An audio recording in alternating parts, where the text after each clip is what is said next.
Mesdames, Mesdemoiselles et Messieurs, c'est un plaisir pour moi de vous convier à suivre quotidiennement cette chaîne dénommée L'œil des enseignants. C'est une chaîne qui valorise l'enseignement dans notre pays, la République démocratique du Congo. Quand on parle de l'enseignement, on voit directement l'enseignant ainsi que l'apprenant qui est l'élève et l'étudiant. Alors n'hésitez pas à vous abonner parce que c'est un cadre qui nous permettra à s'exprimer librement tout en dénonçant ce qui se passe dans notre pays sur le plan éducatif. Abonnez-vous massivement, likez, partagez avec vos proches afin que tous nous puissions parler le même langage et tous nous puissions développer notre pays sur le plan éducatif. Que Dieu bénisse la République démocratique du Congo. Vous nous suivez partout à travers toutes les plateformes digitales. Chers téléspectateurs, bienvenue dans ce nouveau numéro de votre magazine axé sur l'actualité dans sa diversité. Mesdames et messieurs, on va parler Congo, on va parler le premier mandat du président Félix Antoine Tshisekedi Tshilombo, on va parler état de droit qu'il a initié. Nous allons également parler les actions de notre invité de ce jour. Nous allons échanger aujourd'hui avec M. Lomombedi. Il est mécène, producteur, acteur politique, coordonnateur des Anou les Congo. Au niveau du Tchangou, Anou les Congo, c'est l'association de Weransan Ngamamakanda, l'artiste. C'est un acteur politique. C'est également un grand notable du Tchangou. Comme vous le savez, c'est le coin les plus peupleux de la capitale.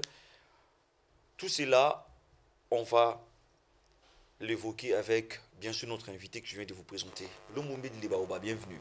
Merci, Charlie. Merci de nous répondre à l'invitation de Bissou, président. Merci, Papa Charlie. Dans le bien, on a Bissou, on a annonce, na lingala na côté là, tout sur la makamboita limboka. Mais il y a qui mingi ndi balobaka la charité bien ordonnée commence par soi-même.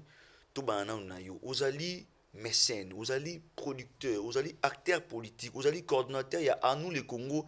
Na Tchangou boni okombina ba responsabilité on a surtout na batana yo. Oui, na yeba ndeni c'est de partager hein? Donc exactement bien na yebi ndeni na disposable horaire na mai. OK. En tant qu'un homme bien organisé. Bien organisé. Toujours par nom na yo. Lomombedi, notable ya Tchangou. Je rappelle que Ozaki peut candidat député na beloso otiko leka bien que malheureux na évité. Qu'est-ce qui s'était réellement passé? Mokoyebi Sabiso. Ataku tu ba voter ki yote. Mandat en 5 ans en ekomi koleka. Notable que vous êtes. Action nini yo o mené pendant tous ces temps. Merci. Je crois les lots tu as eu ba difficulté énorme besoin tous anango. Il faut qu'on sensibiliser ba base, to benga ba base. Pour sensibiliser population, pour lancer ba message les lots tu as eu que tu as agressé na ba Rwandais, et lo to ko lo baté. Pour le boko moko ya parti ya mboka na biso izana ba difficulté énorme. Donc ceux qui biso les loba leader d'opinion tout sensibiliser ba masse ba comprendre et vous allez pas passer. Donc on sala na zo sala récent eza ya ko sensibiliser ba base pour na koyeba ndeni ozo ba disposition ya ko éviter monguna zala tout autour na biso. C'est un peu ça. D'après vous nani yobi monguna? Bon lelo yo to zana ba difficulté moko énorme. Ba Rwandais ba agresser biso. Au monde au vu de tout le monde, communauté internationale, tout baïbi aux hommes les sur le bombaté. Alors tant aux hommes on a tout bazakuna bazana basa ba congolais bazaba congolais. Donc tant bango bazokufa tant aux années 50 et ça le na libota na mona mwazana passe.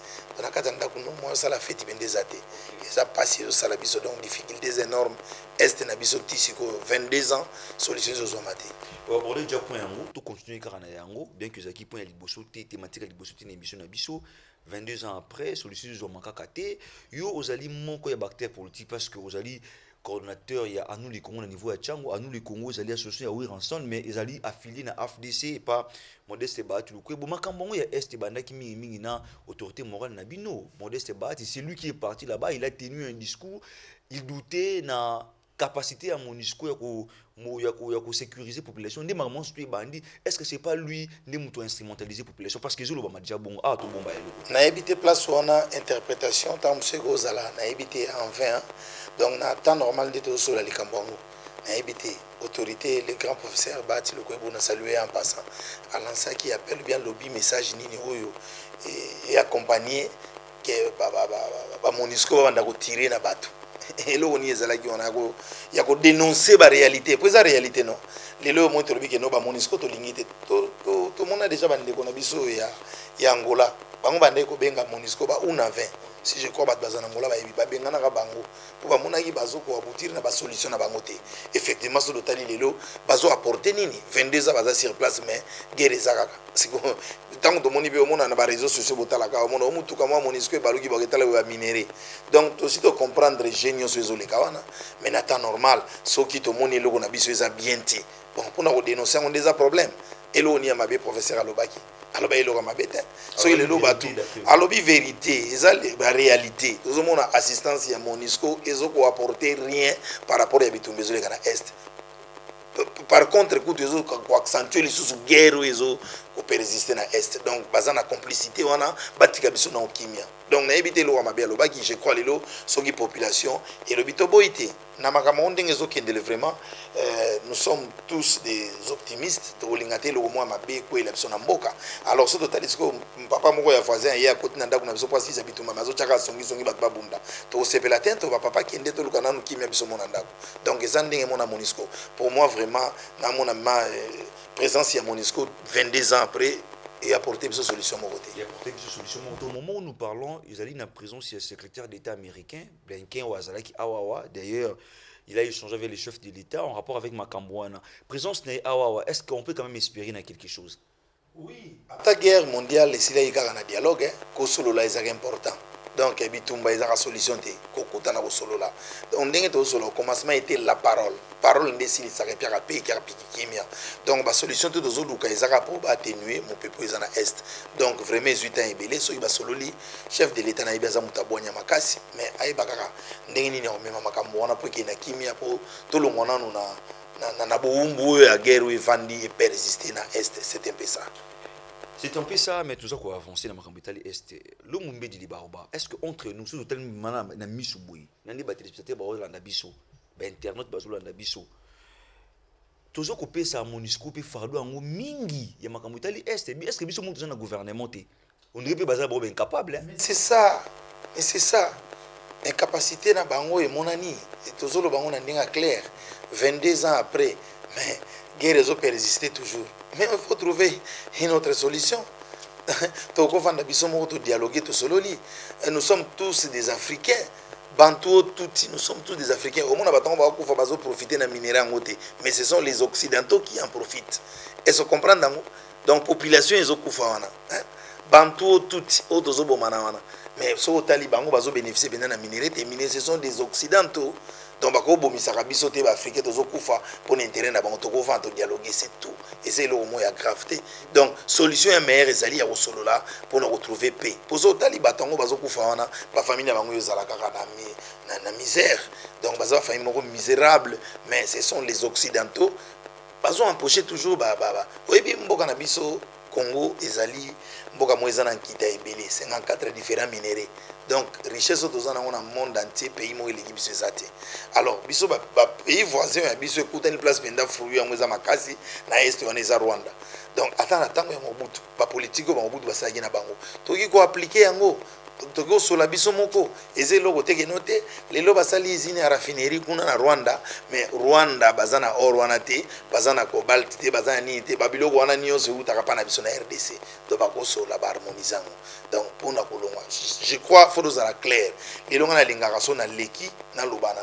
ba téléspectateurs balanda makambo eza normal na kolo babilo moto ndi ya flou eza clair ce sont les occidentaux de baza derrière makambo ezoleka na est donc ezelo robombate ba occidentaux sous couvert ya Monisco donc Monisco banda basala yango ba créer yango eza pona ba minerai ya Congo ba créer yango pona ba minerai ya Angola kuna ba bengana ka bango biso pe alelo tozo ba disposition na biso donc vous êtes d'accord que Monisco le moment je suis tout à fait d'accord wana kuna douter nango te so ba chenga na signer mbangu na signer balongo Monisco reconnaître que ba guerre on se toujours les est on a surtout makambo ya M23 Les Nations Unies vont reconnaître que c'est le Rwanda qui a... Après 22 ans, va reconnaître tant que pression, si vous avez Rwanda, va reconnaître ça, théâtre, après 22 ans, on va reconnaître que va dénoncer Rwanda, c'est derrière M23. Les Londres, va moni pression, après,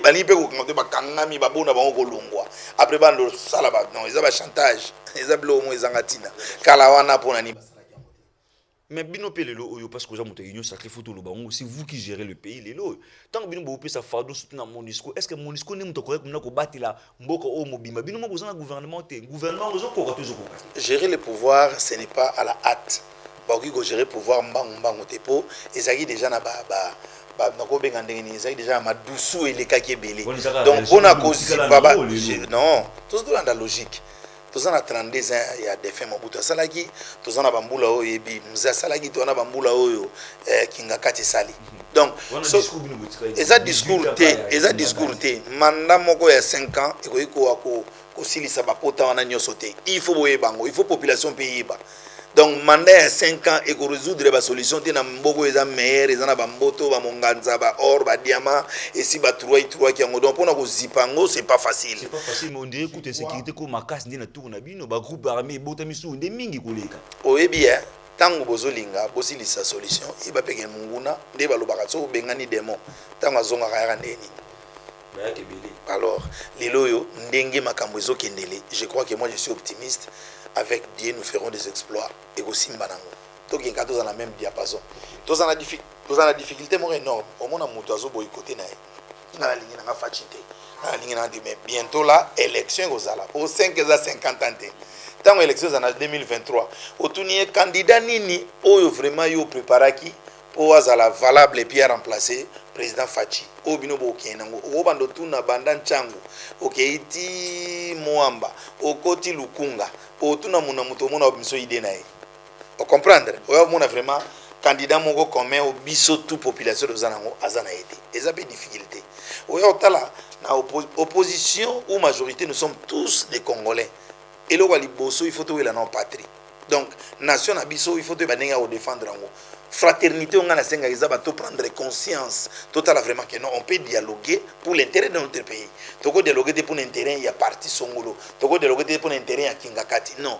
Premièrement totalina nos nations to iba ko défendre les nations biso tout aux aba congolais opposition au monde opposition on gagne ngwe na majorité on peut ngwe en opposition pour politique eza dynamique on a le monde di yuni tout monde bongo mais est-ce que bandeko baza vraiment na mangeoire bato baza na pouvoir bato penser le royaume bato bazo ba millions tout monde ezaka bato baza na opposition lobby lelo ba kopi na pouvoir oyo bini bozana bango bakamba ça ezana nzulu ba omoni ngana za conseiller national so ina passer na télé la lingatolo ba message mo wende ko Charlie eza clé ata muto azolanda biso cadre politique muto azolanda apprendre quand même quelque chose ekota ya iba ke non ndeko na biso lo mumbedi abande ko lo balikambo boy to boyite nazolo bango na insister majorité ou opposition nous sommes tous des Congolais so to koti na souci biso ba Congolais to ba ina déjà na souci à nation pour na ko défendre les nations to lobi le ba Rwanda bataki biso na lancer message moko na vi total na nteke na ngana zana la muka ngana zana union sacrée mais to e bandeni to ko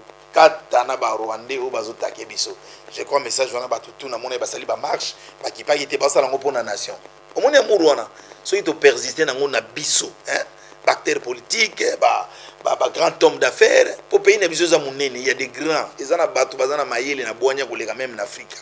Donc, au Vandi Penda, tout ça, il y a qui à la fraternité, je crois, et là, au mot, et pour ça, on a permis de bisos, ils bisos, mon gars, dans Tomi Linganano, tout ce qu'on a, qui n'ont pas ça pour na Imana, n'ont ça pour na Vita, c'est ça, et là, ils ont la difficulté à ma casse, ils ont Congolais, c'est un peu ça. Donc, clôturer chapitre ya Marambouya est parce que ça dérange Batunyo surtout, mais il y a un aspect l'autre to bengana to lingi ba Monisco bazonga balonga na Congo. Mais est-ce que vous savez que les appels na bana mboka oyo ba s'impliquer na makambo bazana ba groupes armés bazana makambi belé kutu bangonde kutunde o baloba linga na mama na lika. Oui, bien sûr, au salinga kutu rappel nazalaki epa ya ndeko nanga Flavien na saluer pe en passant tout cela likambo yo ba découvraka président Mbosso Zawana discussion mo le cas qui je crois honorable Ntingi Pululu na saluer pe en passant c'est mon ami a détectaka des députés nationaux au bazana ba milice na bango et puis badiscutaka oyo mosusu alobi aza tuti oyo mosusu aza utu.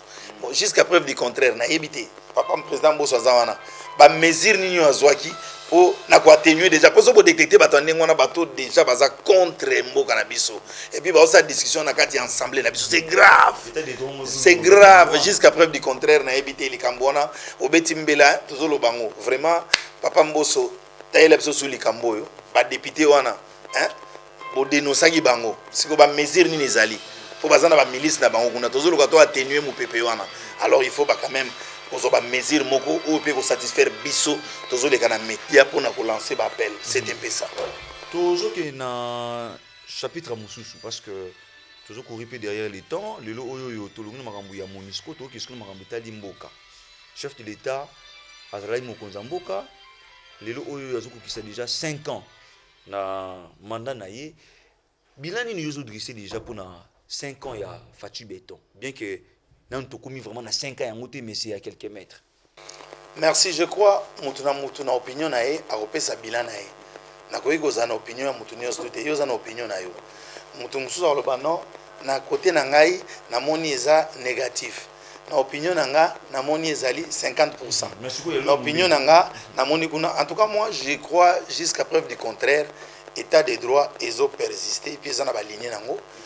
To pesi na pesi par exemple le roi neti en air ezaki bon ko emprisonner bato balongola mo ba changement ezali toyeko loka na ba enseignement oyo mo na ba gratuité donc tokolo bateke no biloko nyo 100% salami mais en 50% déjà ça va donc tozo lukande poto poussana ko atteindre ata 70% pour population tout ezala satisfait na yebi difficultés énormes ba fonctionnaire bien que ba majorer bango mo muké mais faut pas comme apé et goza teke no fonctionnaire azala complexé ya émolima ya député ba solution na po ya poto comme apé na 75% ba bazala satisfait ba soda bazo bongo na bango régulier bazo pe ba salaire moko après près le gola emolima ya ba député et le bateke ba député ndi bango baza ba meilleur fonctionnaire ba fonctionnaire baza mieux payé donc ba biloko wana tu ya po beta peser belé pi mboka za munene mais tozo poussa na déjà na envoyer donc c'est un peu ça le moment yo za mutu ya 90% ilo ba yo moko yo va na vraiment na population vous avez na base est-ce que niveau oyo population vivre lelo oyo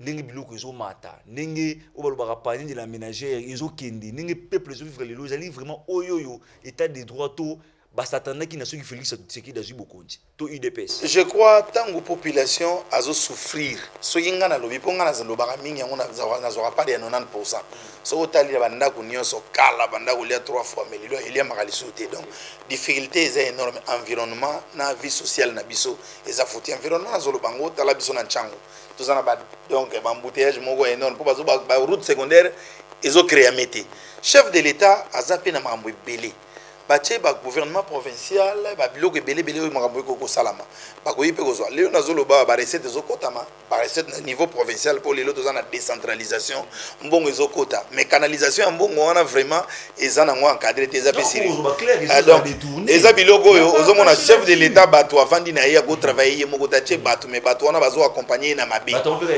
bato bazo accompagner na mabe il faut que ba clair donc lelo bato baza bato bafandi na entourage ou bazu chance ya ozala na hémicycle bato baza na chance ya ozala na gouvernement peut-être bazo zala bloqué na ebité na nini mais bambongo ezokota na pese exemple lokwa lelo bani basala route o ya nzela na biso ya Roi Baudouin mais ça baruto bako approfondir yango l'équipe Petro Congo et bimi attaquer ngabo izam mais basali mon basali ka iko placement ba stopper mais bino bato bozo gérer gouvernement provincial boza wapi pour na ko accentuer il faut ce chef de l'état longo na likolo na kita mais bino boza na ba recette gouvernement provincial ya Kinshasa eza na ba recette soko tali ni data na ba ministère ya transport ya provincial bozo mona ba senga ba bazo senga ba mbongo ba parking bazo senga ba mbongo ba taxe ya banini ba chaque jour ba 500 francs ba taxi pe sarawana oyebi les gars ba recette ba minéré canalisation na suivi ezate IGF nazobelela ngo balanda yango je crois pour ba aider toujours chef de l'état mon initiative IGF yé so de landi yango na sir ba tronçon na biso surtout na nchango to kozaka teke no po kinde rapport à Nzela Mogona. Vous avez un embouteillage énorme pour bazo créer. Il faut créer. Donc 5 ans où tu es dans le 14 pas 5 ans monsieur Zoya, ceux qui vous chance il y a vous en a quatre hémicycle, boy bandeni beaucoup des chefs de l'État par rapport il y a bino ne ba pesi décentralisation, boy bandé pour développer mutuna province nae. Donc province à Kinshasa netinga na sina côté na Changu za fouti zéro vraiment. Donc difficultés énormes courant coup na parlons pas tamboli makolo mobulo comme on a parlé courant pesate bato régie des obandaku tout na kini za na ona banyongo. Il y a ba 1 million, ba 2 millions.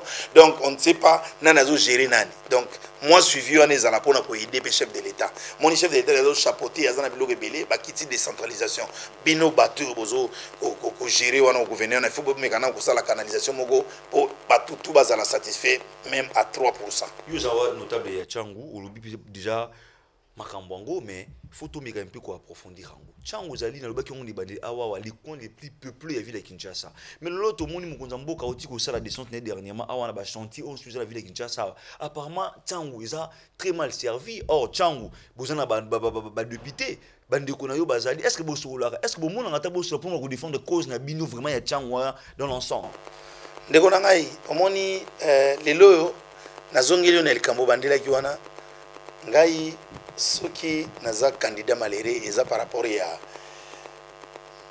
otobengi lelo yo ba sey bomaki biso tozaki na parti moko donc mo ba contentieux politique pe zaki quoi mais nazali quand même eli population nanga Nchangu lo mumbedi mutolo balaki lo mumbedi na idéologie kuna na ndenga faute to lo belango ayebi na ye acteur politique acteur tous en Nchangu so bilo mumbedi donc ils a déjà référence pour naza quand même exemple pour na bundaka pour na lo bela Nchangu na lo banandenga mabeti bandeko ya ngai babimaki na députation provinciale bazui pe ba poste moko clé. C'est-à-dire ceux qui sont sous bazana ba conseiller à bien té dans les canaux médias na conseiller pe on baza bande konanga pour tout senga fraternité ba quand même eloko ozana ba moyen té oyo ko iko pour député ou bien ministre azana mbongo e mota ko bima sala nzela moboy mais ko beta mbela na gouvernement donc petit idée mo intérêt général c'est-à-dire ba ba mona que non mutu wana bundana e penda rai tout ça difficulté right bien que toki déjà vina so gentili ngobila bazaki na ba projet wana ya métro kin mais ezupe et belé parce que par accentuer on biso nous les Congo on est là à nous les Congo za asbel on a toujours ko accentuer pour na les kana média bo lo mbida zolo ba no tala wana saka ba descente na kitaka na oteko za na descente na kinkole on place buka na kana na beti mbelati gouvernement il a dit tiens maboko pona ni po bandeko ya biso bazana hémicycle bazo ronfler baza distrait tamsu ba mona ba sentiment au cha banderole sentiment au kindi ba matanga non mon frère exactement bino bozana 5 à 50 ans bientôt ba obi chance de prière na ko minine glissime salama te élection yozala so est-ce que ba yo découvrir mambozo tuna pour 5 ans et 50 ans donc moi temps etikali ya muke bo revêter faut bet accent posant na l'arte au sala nzela wana mais quand quoi sentir le gouvernement bolandi ba suivi la canalisation en bon ezali ba tia quand même ndenge banzela yo sama na leki na limité pa na yo mais na masina qui dit pas trop exacte que ozoluta msozo boaki lo mobo e kangili sunzela ou bien bengisi bat mobo sali fait tu bando kabila bango 10 000 francs ça représente absolument rien. Donc luka okota na ba indusa ya oloba pena que non idéologie na osalo yo eza pour intérêt général là muta ko applaudir soki osala malam muta boya pona nini tozana ba vina biso baleka ba yanfu bazaka ba bourgmestre kala ya masina batika pe ba trace na bango donc lelo yo pe bino bozala ba exemple pour 5 à 50 ans et après 5 ans rosa susweli donc question on a fait ça là donc exam grand temps na moi espace éthiquement bande ko ngana ba réaliser le côté ba eba ko betambela surtout tronçon tozana ngo tozana ba tronçon sala mona ka inachevé tronçon kolumba inachevé mais ba bloko on ande yango ko tikala ba moni ke ande ko na biso zaka na pouvoir a betaka mbela gouvernement salibo tozana rai bato ba mapela difficulté sombule bandiawa na ebité mawatro ezama trop mais bino tout boza pembe na chef de l'état bozana kata gouvernement bozaka na masina so na zona sa appelo na ande ko na bino na linga bino mingi boye bande ni bosala quelque chose pour notre développement et milliers d'habitants. Nous faisons notre travail, nous sommes là pour interpeller, nous sommes là pour informer, nous sommes là pour divertir, mais aussi nous sommes là pour interpeller.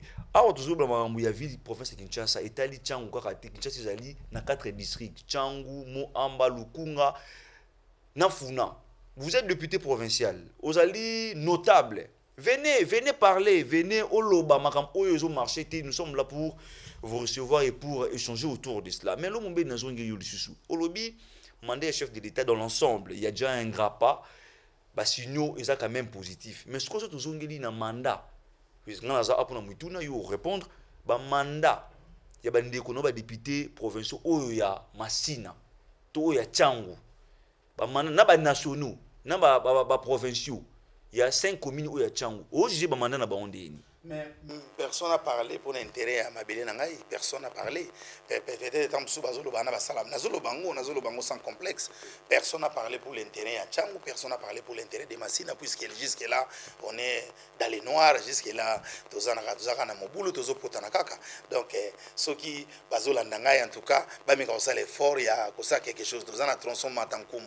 Il y a eu batroso matanko mona tout ba biloko na tout fait ça la maga soki bango bazolo ba beta mbela et puis bateau bazo gérer penza gouvernement provincial so tali penda ba clé et ça vraiment bande konango ya Tchangu na Masina donc c'est-à-dire ba bandenge nini ya ko sauver intérêt général pour basi opportunité wana lobby etika la trace pour 5 à 50 ans bientôt là 5 ans vidé to éviter c'est na 5 ans na mususu ozala na témoignage nini donc ces logo na zolo belango pona ninga mabete monia les lots politiques sont dynamiques. Dans l'opinion, majorité ou opposition, nous sommes tous des Congolais.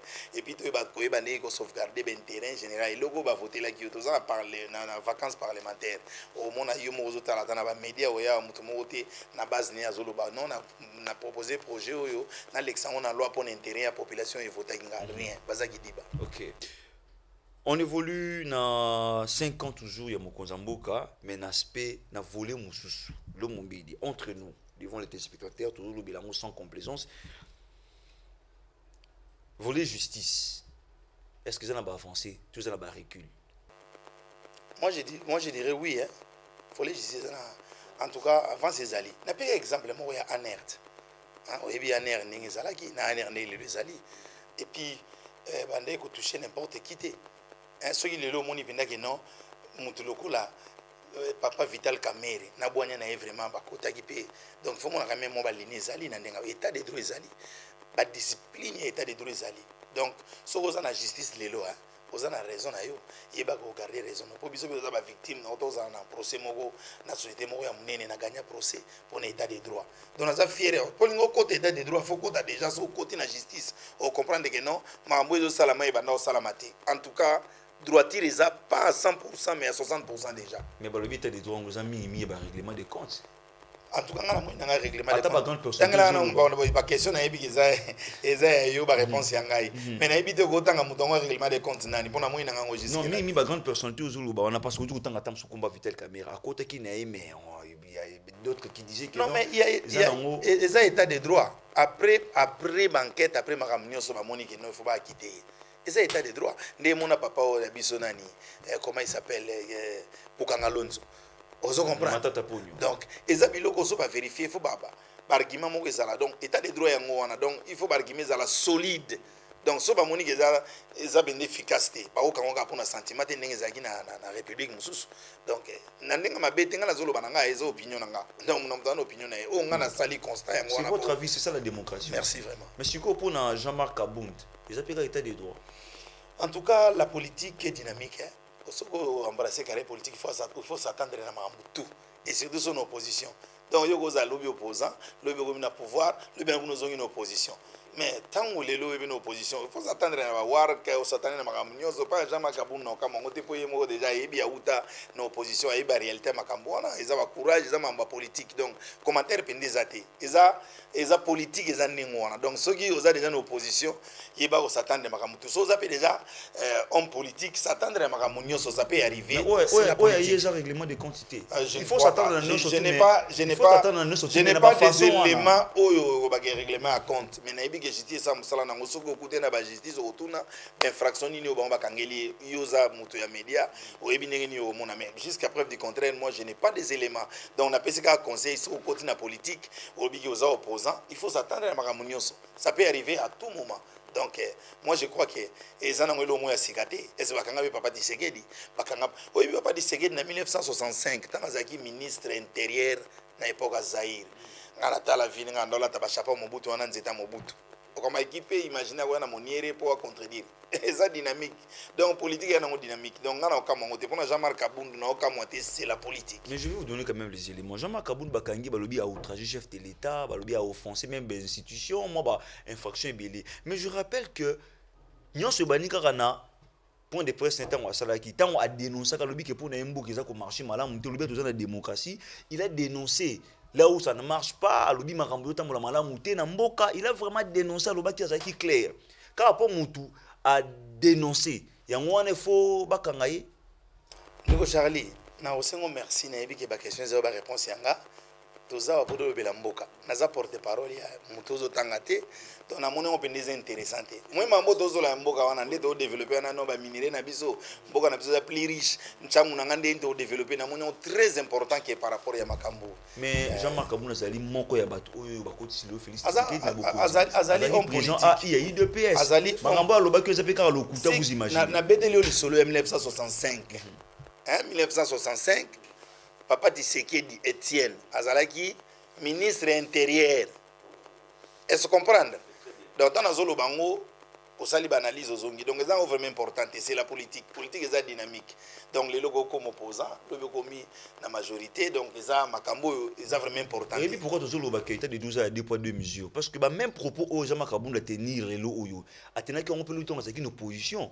Sous Kabila, mais bakanga été si on n'est ni sous Tshisekedi ya bateau bazaki répété il y a ko faire exercer démocratie ba ki kanga ndeko nangai moi je crois que na bandelo na bino politique eza dynamique et on peut arrêter là to développer mamboka na biso ezala kitoko mamamboko to beta na guma kasi ba téléspectateurs bazo zélandais yango eza très capital donc muna muto aponi azana sentiment et na démocratie o nyo se goya na politique o ebinde ezala bazuzu bazawana bazuzu bazalaki okinde kotuna bango infraction ezaki nini makambo nini ngai bambulo mombedi ya bato nazana nga wana innocent naza pona nchangu namona nzela na biso wana o ya roi Baudouin ebima Petro Congo ebimi boy ko suka wana ti bino autorité politique bino boto wana hémicycle bo beta mbela nango c'est très important bo beta mbela po jusque là banzela na nchangu ezati tozaka na tronçon moko oyo ezo même sur aéroport yango toza ba difficulté énorme ba embouteillage ezo silate donc ba mekana ko beta mbela ne osala bien car na mandat chef de l'état oyo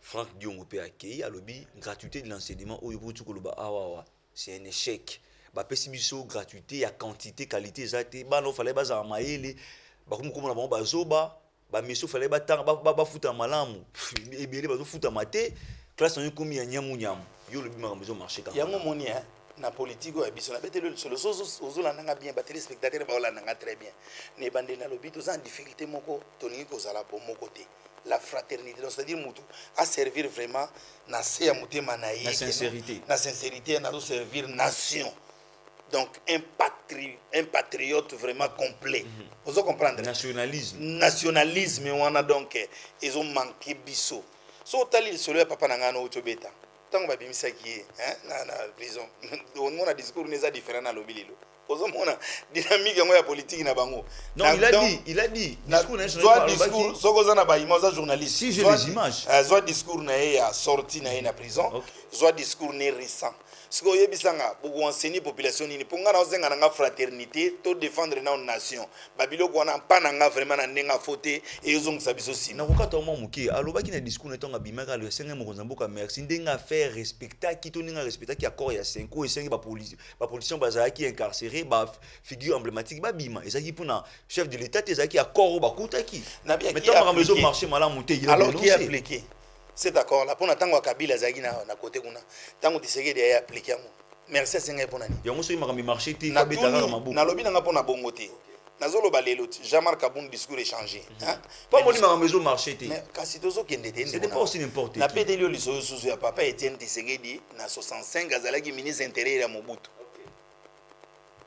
bon na moni na continuer de comprendre dans ce que discerner je crois so ba bazongi bina na idéologie nanga na ndenga faute na nga conseil national tout ça na fraternité pour mboka ezana tout ça est-ce que vous comprenez que non biso nde dozaboye tout ça na ba minerai nyonso tout na mikolo kinga ka dispertige mo ezabe pétrole ezakuna yo yamot pétrole pesa kuna doza ba potentialité kongo ezana mo legi makasi il faut to lukana biso tout vendre sika moto sur la bien pour na ko sauvegarder ben terrain et puis na ba minerai o to zanango richesse to zanango legi makasi to ko ke na banque mondiale to ke 300 millions ya nyongo par contre la banque mondiale de fabonde la biso pas des familles c'est ça faiblesse à régime non nazo pesa babiloko elekaki biloko elekaki toza na 32 ans toza na pouvoir ba 18 ans toza na pouvoir elekaki sikoyo na 5 ans bakozipa matru nyonso tu te mais toza na envoi ya kokende na baidéologie wana alors po esala nini esengi bato nyonso boya la fraternité toza na même morale mpo oyebi ata boswanaka na ndeko no na ndako so bitumba ekoteli bino bobetisa na monguna après tranquille na bino continue tobongisa na mboka après barando wana opposition majorité et après po toza na badifficulté énorme lelo ndenge mokili baidéologie oyo papa Tshisekedi aza nango so mpenza opusani de sololi eleka nango direct mokoma presque toza koavancer na suka makambo ya kolobisa ebele yo eza mwana ya Kinshasa ntango ville ya Kinshasa nde bino bongo gestion ya ngobila mpe ozo qualifie yango ndenge nini? Bon, en tout cas na ndenge ya mabe te je crois lelo oyo ntango vie na biso André Kimbuta azalaki elaki nango même chose vie nanga mpe na saluer en passant aye tozomona kaka ke non chauffeur kaka koti eza kaka même car po jusqu'à preuve du contraire population kinoise na on se retrouvé te population kinoise na mpenza zongi na peine na ye te toza na envoi ya koluka kokende yango donc nazo lancer appel eloko nini gouverneur na biso papa Jean-Denis Ngobila akotravaille ye moko te aza na tout un sillage ya monene mais c'est lui le visionnaire. Les visionnaires nazoloba na oti siège ya monene aza na ba députés provinciaux aza ba ministres provinciaux ba ministres provinciaux na on a lobi tout nous na ba secteur loko ya biso na banchango kasi bakoza pena ba vision te ba bina ba projet pour ba entrer au quota non en tout cas donc entourage na ye peza mabe et ko accompagner pe na ndenga mabe pour jusqu'à preuve du contraire bato baza entouré na ye bazo bete pe na mbela te to boy de kin bopeto bravo na mona ba kombo la hernios to mais ko to accentuer ba idéologie to s'arrêter kana kin bopeto na kombo la prince na bengi na lobi boelelo kini bopeto c'est bien beau hein propriété wana yo salama mais to s'arrêter ka wana te na moinde do sali Kintoko Kintoko donc ils a déjà une initiative moko géniale pour vie bena za muta ba boule na idée na yona na mayele na bonya za kanango hein na ba moyen na ye soki penda tiango penda indu se koti bien je crois que ça pendeza la kini bopeto tozana envoi je crois les loyo na lobino 5 ans eza passé pour na ko réaliser biloko etoboka même maintenant zando pas mais na bien mais zando de atang bagende ko bukango ngana do ine mso ba innocent soki ba buka kite ba beke ba réhabiliter yango ngo zande musomi ba buki yango alors ce que pona otonga zando na vous ko yeke batonga on a 2 ans 3 ans ezala 2 ans 3 ans to comment tala kana information mona ba ti dank mo yeke e boaki dank mo ezongi information sili ba mère ba vendre ba parler ba te ka titi luma les aussi là non nazo défendre ngoti eza ba difficulté énorme OP vient na biso Gentini à connaître ba putain na nyonso tout un petit sibo za par terre à tomber te loko mo ba difficulté sur tous les plans mais na ebité to se comprendre te awa nde to yawa to linga to lobango pour démocratie elingelo ba to sala outrage au chef outrage au chef ezali donc to zolo balikambo eza vrai si ça ne marche pas ngana kinois alobi ke lelo na kine ndenge veki mbuta tikaki to zasko na ve Gentini ba difficulté ezo continuer kaka donc nanu to koti pena na piste na biso ya solution te donc toza na envoi ya piste ya solution pour vie Gentini ya kini bopeto déjà c'est bon mais ce que a majorité so ba boule pour ba kino bazala satisfait ba route secondaire mami kaka ville Kinshasa na répondre yo donc moi tozonga nango zo ezate donc accentuer ba boule pour na yu ba recette ezo kota na tcheka ba 500 francs on epeza maka chaque jour mais ça ba recette au sakana ngote ministre provincial na yo na il faut ba sur la rapé ba na iba kombote donc c'est à dire bango wana ba balé bande ba canalisation bon na ezo sala nini musana ngo za nini ville na biso photo contrôler to kengela ngo peza bopeto et eza bilo moko ba ba beta ngo kara or eza biloko yo za très capital côté moi entrée ngo zo kota mais il faut la canalisation na ngo sali musala nini to za ba difficulté énorme ba route secondaire ezati donc kini bopeto c'est déjà bon to kene ce qu'on a ba route secondaire pour gouvernement provincial dans la décentralisation donc gouvernement provincial mukolo nango za ve Gentini azwa difficulté za lelo zo ke na tous les 24 communes na biso to za problème ba nzela ba kudu mais ba entrée zali ba ndenge ba osala pour 550 ans. Conseiller national l'homme de 90% pour na you pour vraiment makambo il marcher bien na ba na ville à Kinshasa esengi vraiment nini na yebi ko no surtout te mais ne fisque ya muke puis après yango to qu'est-ce qu'on au niveau national to prendre conscience comprendre nous sommes conscients de notre devoir. Donc, on doit prendre conscience, patriotisme. Et ça, là, on a 200, mais 800 et qui n'est pas pour l'intérêt général. Donc, c'est-à-dire que nous avons mboka pour ça la balingi mingi mbongo alingi donc un terrain yemoko personnel. Nous avons il faut rétrocéder na parti. Babiloko on a tout, ba rétrocession ba parti, babiloko on est handicapé mambebele. Donc, on se concentrer pour mboka na biso vraiment na ndenga fouté donc tout ça ba difficulté mo énorme. Donc, tu prendre conscience na odo ba tio ici kawana yeba go bongisa. So bongisi je crois lobe ozala bien. Tu peux exemple le mona bana bazo kufa difficulté environnement comme fouti kala to ina papa ben pompa. Papa gentini ko zongi c'est la biso na gisasa ba système ben pompa po niveau environnement baby na ngungi tu n'as pas l'idée. Na place ngungi on ozala te ngungi akomi. Po salongo te ya quartier ezate. Et puis les zuzu tozana erreur moko oyo batu balinga ko boykote mingi. Omoni tout ça na pouvoir ba venir décentralisation. Totali ba chef ya quartier, ba chef avenue baza négligé. Ba chef à quartier, ba chef avenue à l'époque il y a Mobutu biso ibana mike, je crois dans na quartier na biso kuna papa Sanzi kazaka chef à quartier. Surtout moni papa na ta mono beta carte mbongo bokimi. Donc moi ba respect wana ezakite ka salongo et qui respecter pendant donc balabala pour mona ngona ba salité. Mais environnement na biso mo faut se prendre en charge. Et le bindenge de faire musée attiquer la biso. Alors que se prendre en charge on a gouvernement banana nous ko valoriser ba chef ya ba avenue, ba chef à quartier, ba chef ya il y a quartier c'est un peu ça valoriser bango vraiment ba ozoma le meilleur pour nous sala pour bango même à ta pour tout ça la lelo recensement mais so bango ba chaque jour ba pesa rapport na chef à quartier chef ya venir a pesi chef ya parcelle a pesi chef à venir chef venir pesi chef à quartier je crois biso moto comment le quoi ba agent aner to gérer mboka na biso bien ça ba idée au pe nazo pesa na conseiller national donc bango na gouvernement provincial ba tala pe ba poana donc ba tumi ba ça focaliser kana l'art tellement outine na mbau tanga yeka zu poste vient Argentine za mutabonya banda kala déjà donc on a ba entreprise na ele lo soka zu pouvoir et ça goûte pour na la complexe mbongo te mais à travailler na bateau ya bamba outi à travailler na bateau ba ina idée so travailler na mutamba ba na idéologie so azu mbongo bandi orenye na ya bengi bateau sali réunion apesi vote na che banderole na sali kuna boya ka ozoba mbongo ne ngwana te on eza ba folie mo ezanga tina to na posa to développer mboka donc so ki mandano esalami otika pe histoire c'est un peu ça. Donc, comme on a souka, mon amboka l'homme de l'homme de 90%. Avant tout qu'il na souka, on va parler aussi de vous, dans le bac on des bandits. Mais 2023 à lobby lobia, bam sousou déjà toujours yoka. Jusque là présent c'est ni de nika di maintenant à lobby lo monter. Mais monsieur j'ai besoin souhaiter écouter l'élection à monter pour la 2023. Ba bangani d'après. Mais mutamoni il y a que 5 comme pembeni à celle nelo te ba besoin des obéta masolo.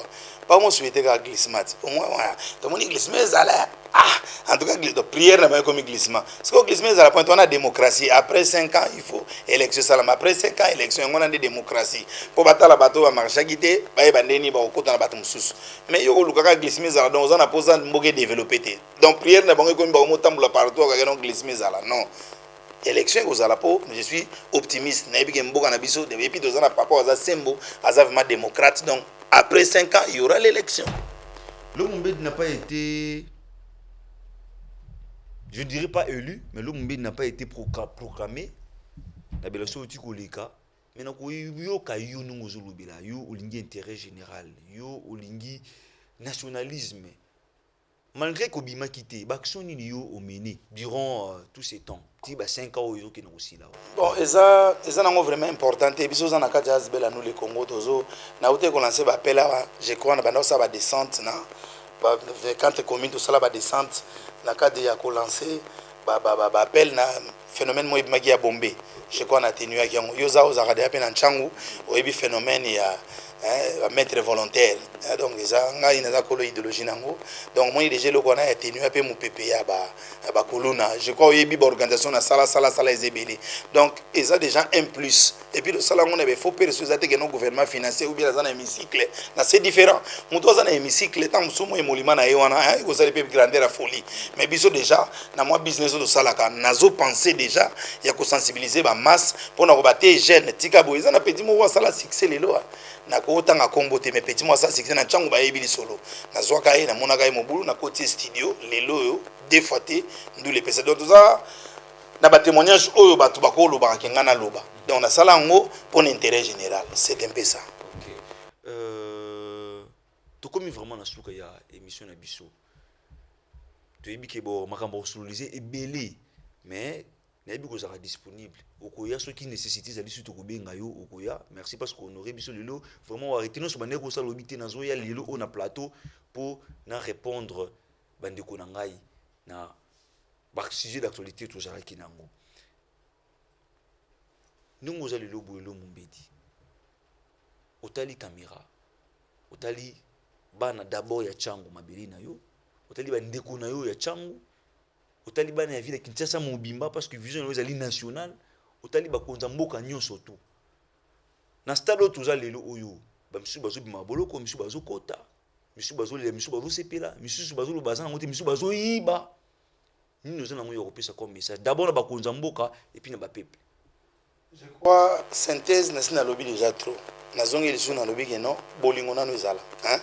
Donc esprit ya patriotisme ezala na biso, c'est-à-dire ceux qui bapesi au poste kota nanu intérêt na yo moko te dans l'intérêt général et ko sauvegarder intérêt ya bana na yo ata en 4e génération. Donc tala nanu intérêt oyo ke no tika kombo ke na caché moya malamu o tika kombo na caché ya mabe. Donc total yango na bien toza lelo au monde a coaché na ba parti toza lelo coaché na ndenge ezaka nango po eza démocratie mais comme mingi ba comment otala ba intérêt ya parti ata l'intérêt ya population oyo élire yete ozana mbongo ya kopesa population te saki ya loso chaque jour na ndako mais ni ya moins place na kwanza ali ba ah papa benende to votaki ya sola sem sa malamu donc bo se prendre cas en charge bo zonga la conscience boye ba ke non et logo tozo ça les a pour l'intérêt général. Donc en bref na sengi na bande ko na biso nyonso bazana kati hémicycle no bazana gouvernement bo tout baza na ba fonction lelo ezala oza mandataire public ça là non pour intérêt ya population, donc ça là pour intérêt général, c'est ça. Oui ou non Lo Mumbedi aza pour remaniement ya gouvernement ça Malukonde ngana mona na c'est intéressant te pour pas na ngai ko changer gouvernement ou bien ko changer te ezaka même chose so inde bo bolobi ma mbonga na zolo boyo donc bo encadrer ba besoin na conscience o to zolo ba je quoi ta bo changer ki wana ba za ba anjete bazaka bato ba ya na même idéologie pour to zomona ka ba idéologie ngo ezaka mutuka moko ba changer ba chauffeur. Moi je crois ko encadrer puis ko enseigner ko zonga na ligne nga na zolo bela vraiment to yeba ke no zana na mboka mwa munene moi charisme on ezala to yeba 54 différents minéraux to sauvegarder intérêt na biso. Donc je crois que ça la génial ko changer et ça n'a pas d'intérêt pour to changer trop tout monde a besoin de solution bien té na ba député nationaux nyonso oyo ba voter na ville Kinshasa nani pena yo moni quand même asali pas na cadre quand même ya musala na mandat o ngana mona ba on est na ndenge moko tous en vacances parlementaires na moi nanga et le mot te muta voter loi moko et intéressé population à voter qui jusque là so aucun ensemble voter loi moko te ata kutu pona ba militaire ba majorité salaire na bango muta voter loi nezate ba voter ka ba loi intérêt na bango na moi nanga mutu mo sepel singate na Masina Petro Congo place yo ovandi commune na Masina ba député ba bima kuna nani pe omoni kasali quand même pas pour la population aza place ni yo moni ngana moni te azate. Mesdames et messieurs, je rappelle, il s'appelle Lo Mumbedi, Azali mécène, Azali producteur, Azali acteur politique, pas Azali coordonnateur. Et à nous les Congo, oui Ranson, association, Azali coordonnateur dans la Tchangu, mais il faut aussi rappeler à nous les Congo, Azali association ils affiliés na AFDC, il y a président du Sénat, Modeste Bahati. Monsieur Lo Mumbedi, merci d'avoir répondu favorablement à notre invitation. Merci Charlie Moukouba. À vous, chers téléspectateurs, merci de nous avoir suivi. Le rendez-vous est pris la semaine prochaine, même heure, même chaîne, avec le même plaisir. À bientôt. Mesdames, Mesdemoiselles et Messieurs, c'est un plaisir pour moi de vous convier à suivre quotidiennement cette chaîne dénommée L'œil des enseignants.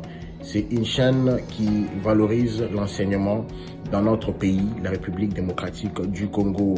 Quand on parle de l'enseignement, on voit directement l'enseignant ainsi que l'apprenant qui est l'élève et l'étudiant. Alors n'hésitez pas à vous abonner parce que c'est un cadre qui nous permettra à s'exprimer librement tout en dénonçant ce qui se passe dans notre pays sur le plan éducatif. Abonnez-vous massivement, likez, partagez avec vos proches afin que tous nous puissions parler le même langage et tous nous puissions développer notre pays sur le plan éducatif. Que Dieu bénisse la République démocratique du Congo.